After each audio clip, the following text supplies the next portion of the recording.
Hey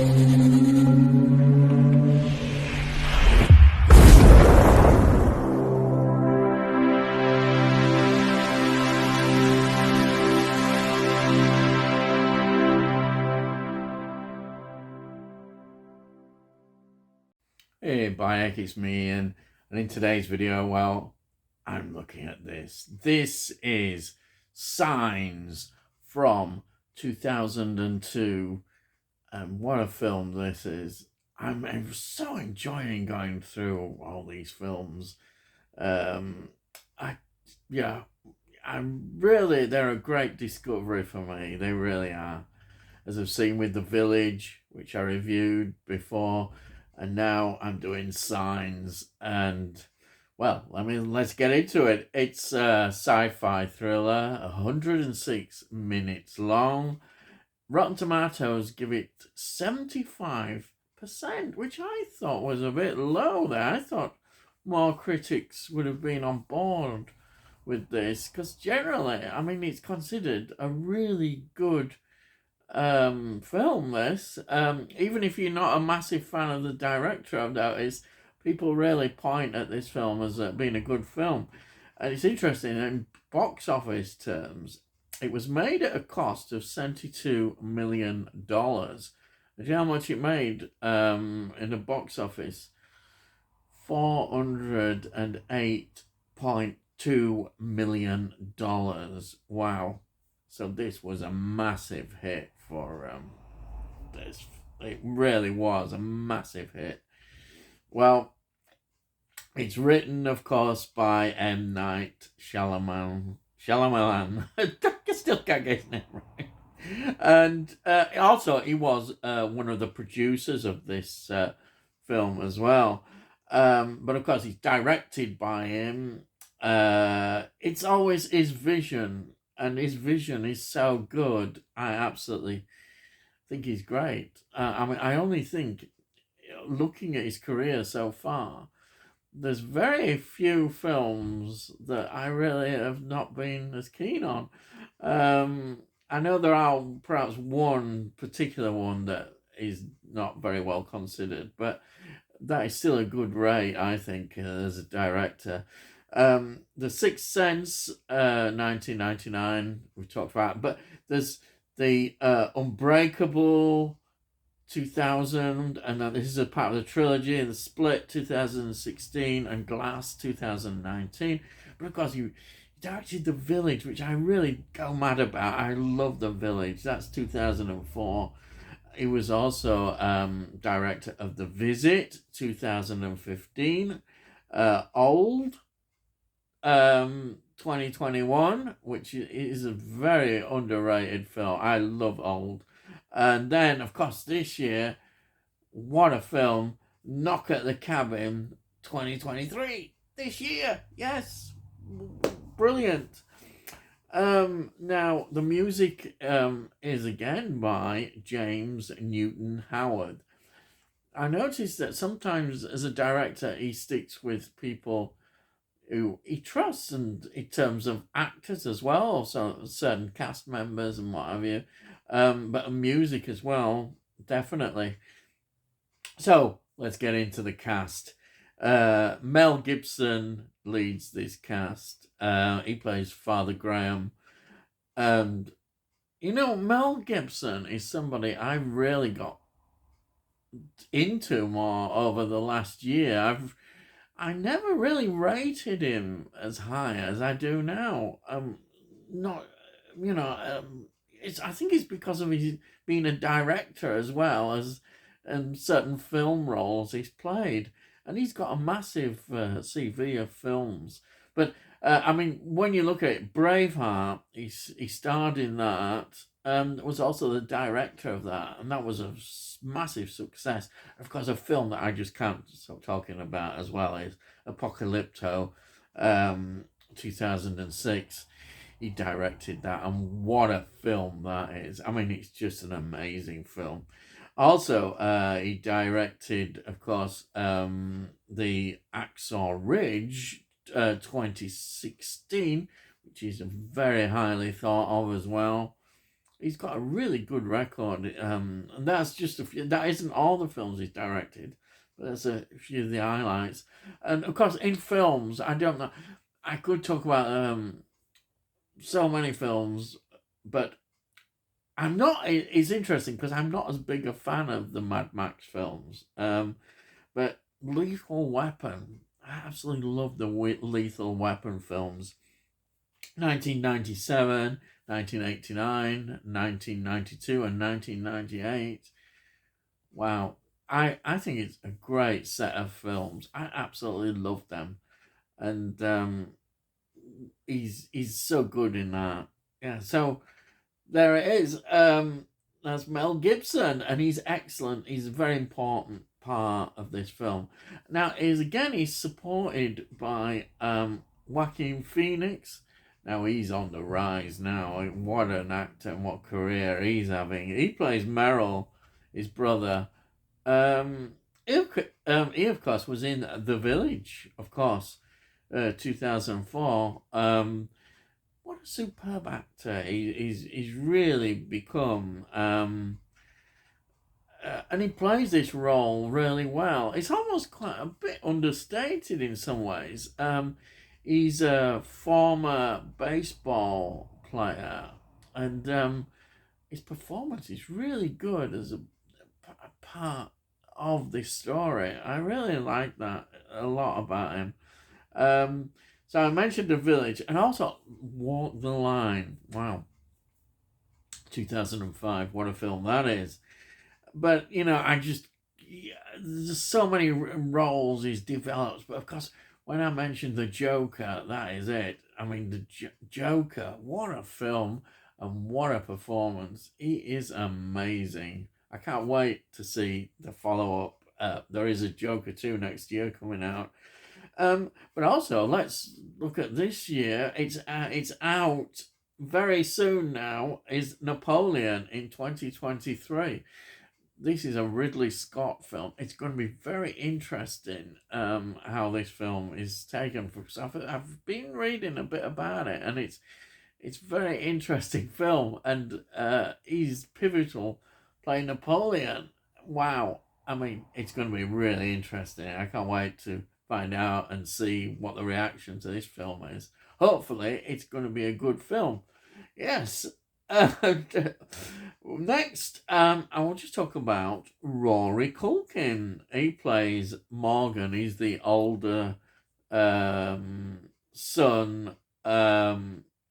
Well, he's the only son.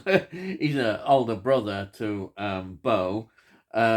Rory Culkin, of course, his brother is very well known. It's Macaulay, yes. And his film is really interesting. I didn't really know much about him. A film called You Can Count on Me 2000.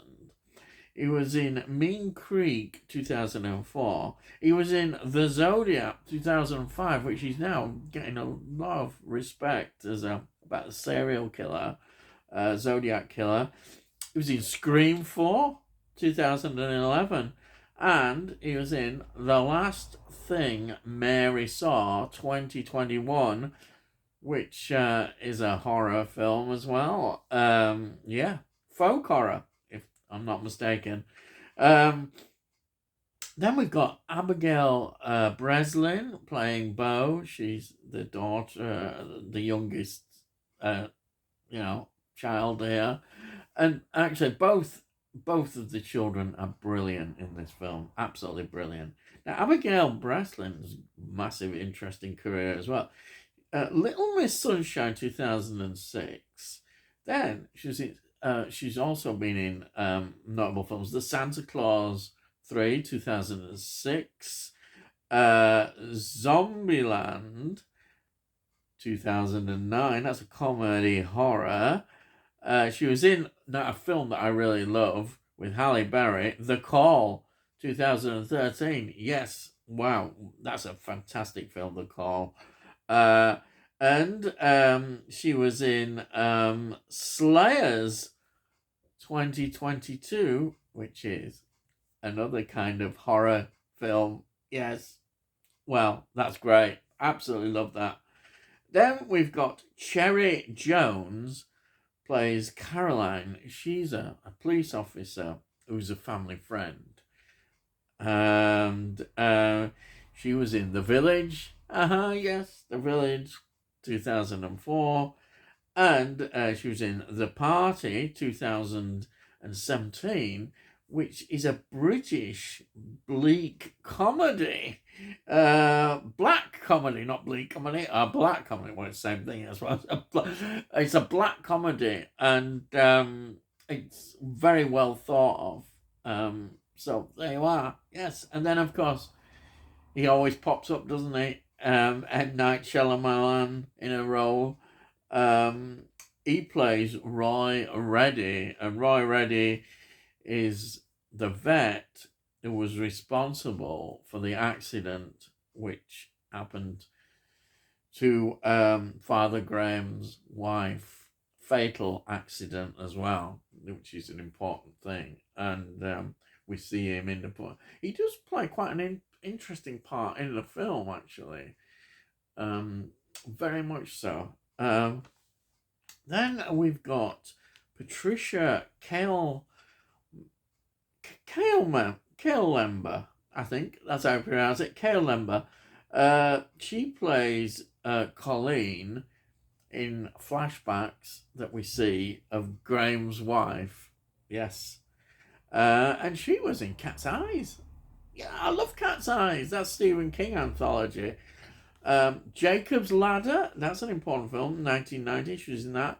Also, Limitless, which I know Robert De Niro's in that one. Yeah, excellent cast. So let me just also talk about locations. Locations, very important to this film, looks great. Locations, Bucks County, Pennsylvania again. Delaware Valley University, that's where the agricultural college land is used, 40 acres of it in this film. Also in Morrisville, Pennsylvania, we've got the pharmacy. Yes. So what is the film about? Well, it's 6 months after his wife died, and he's no longer a priest. He's basically just given up with his faith, and he's on a farm living with his brother, Graham is, and his 2 children, Morgan and Beau. And as I say, his brother Merrill's also living with them. Now, they discover these crop circles, and the more that they start to delve into them, they start to wonder what is happening. And of course, it becomes a worldwide thing when we discover them all over the world. It looks like it's an alien invasion. Oh yes, we've got another end of the world scenario again, which we so love. And the background of the film is all this going on, and the threat to their life which these aliens pose, and how he's going to defend himself. I mean, what are these aliens? Well, it's all very interesting. And of course, you can go deeper into it, and you could actually say they're not aliens, they're demons or whatever. But it's all here, and it's all in a way about this film is about his faith and family. The fact that he's lost it, but that as such an important part of the story, and what we see about redemption and all the great themes that we often see. Grief, of course, the effect of grief, how it affects your life. I think eventually we all come across grief in our lives, and you get, how we deal and how we react with it is a very important part. And especially when you're a priest and somebody you've loved, your wife, it dies in such a tragic way, then it really is testing your faith. And the whole film is got that in it about the faith. Faith is so important, and this is what this film is showing. And it works so well. It's got these themes that we do see in M. Night Shyamalan movies. And, well, Mel Gibson is just fantastic. I just can't, he's brilliant in the role. And he almost identifies it because he's got faith himself. He's religious beliefs, and it's a fantastic film. I just can't recommend this enough. I just love it. Maybe I've loved all these films, but this is a great film. It really is. It was released on VHS and DVD in 2023. It must be one of the later VHS releases. And also the Blu-ray was in 2008, and that they do include deleted scenes, which are very interesting and add to the film. So here is Signs, and the extras are fantastic, really good. Look at that disc as well, fantastic. This is highly recommended. I'm so pleased I've got this, and I picked it up at a bargain price, by heck. But yep, there is this film. So much goodness in this film. I love it. I absolutely love it. I do. Hey, so if you're new to the channel, please subscribe, and you'll find out all about what I do. Look at the playlists, and you get notifications, all that sort of stuff. And if you like this particular video, please give it a like. It helps get it out into YouTube. Also, if you've got any comments, please put your comments down. I'd love to read what you say. And it all costs note. Hey, by heck, you can't say fairer than that, can they? Hey, by heck, you can't. Anyhow, that's it. So all I've got to say is, I'll see thee again.